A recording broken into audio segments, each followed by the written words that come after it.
Salam, hər kəsi salamlayıram. Dünən Göygöl rayonunda baş vermiş həmişəki kimi polis özbaşınalığı cinayətindən danışacağam. Sosial şəbəkələrdə bəlkə də rast gəlib sizə. Demək, Azərbaycanın Daxili İşlər Naziri Vilayət Eyvazovun Gestapo rəisi, işgəncə mütəxəssisi olduğunu özü bir daha sübut etdi. Bu vicdansız nazirin Göygöl rayon polis şöbəsinin quldurları, demək ki, rayonun 8-ci sinif şagirdi Elmi Rızazadəni parkda oynayarkən götürüblər zorla, döyə-döyə aparıblar bunu polis şöbəsinə.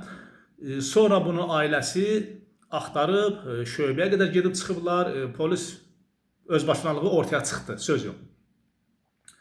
Səbəb nədir? Səbəb uşağın, Elmi Rızazadənin atasının həbs olunmuş Osman Nərmanoğlu, jurnalist Osman Nərmanoğlu'nun evladı olmasıdır. 8-ci sinif şagirdinə qarşı bu alçaqlığı, bu şərəfsizliyi bunu edənlər. Demək, həmin uşağın atası, anası və babası gediblər prokurorluğa şikayət etməyə polisdən. Təbii ki, prokurorluq şikayəti qəbul etməyib, polisi müdafiə edib, polisi qoruyub, ya bunların özünü günahkar çıxardıb, bunların özünü qovub, prokurorun qapısından qovub. Mən də onu deyirəm ki, həmişə demişəm, İlham Əliyevə də yüz tutmuşam diktatora, Daxili İşlər Nazirinə də, baş prokuror və digərlərin, Əli Nağıyevə də. Deyəsən, biz sizin ailənizə toxunmadıqca, siz qudurursunuz, ağını çıxardırsınız, cızından çıxırsınız.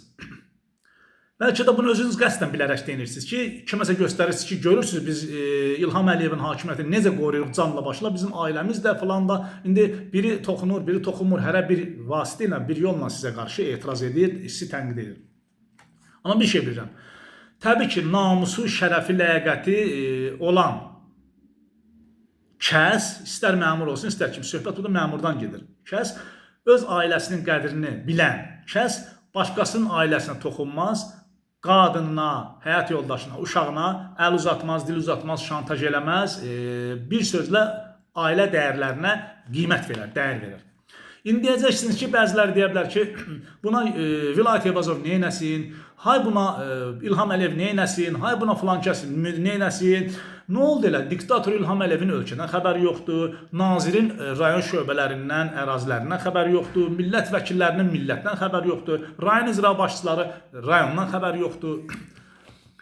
Həmişəki kimi, təbii ki, xəbəri yoxdur, olmayıb, amma ola bilməz ki, olmasın. Çünki nazirin Vilayət Eyvazovun cibində olan bir neçə milyard dolların hardan gəldiyini həmişəki kimi, hardan gəlib, bunu ən azı bilməlidir, bilir və yaxud da ki, indi kim nə istəyir, o cürdə fikirləşsin.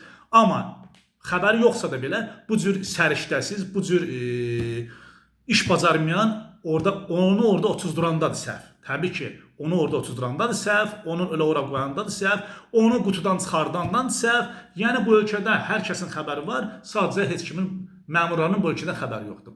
Vilayət Eyvazovun necə olur? Narkotik alverində Vilayət Eyvazov durur, əxlaqsız yuvalarına çevrilən otelləri Vilayət Eyvazov işlədir, barıqa və baronlardan aylıq alır Vilayət Eyvazov. Vilayət Eyvazov küçədə dönər satandan, əlində salfetka satandan, nə bilim filandan, dilənçidən belə aylıq alır adam. Yəni, təbii ki, xəbəri yoxdursa deyim kimi, ya kardır, kördür, ya sandıqda oturub, ya da ki, müqəvvadır, ya da mümkün deyil. Heyf Azərbaycandan, heyf Azərbaycan xalqından rəhbərlik edən quldurlar, banditlər, Kamran Əliyev kimi, Əli Nağıyev kimi, Vilayət Eyvazov kimi quldurlar və quldurbaşı İlham Əliyev kimi ölkənin rəhbərləri var.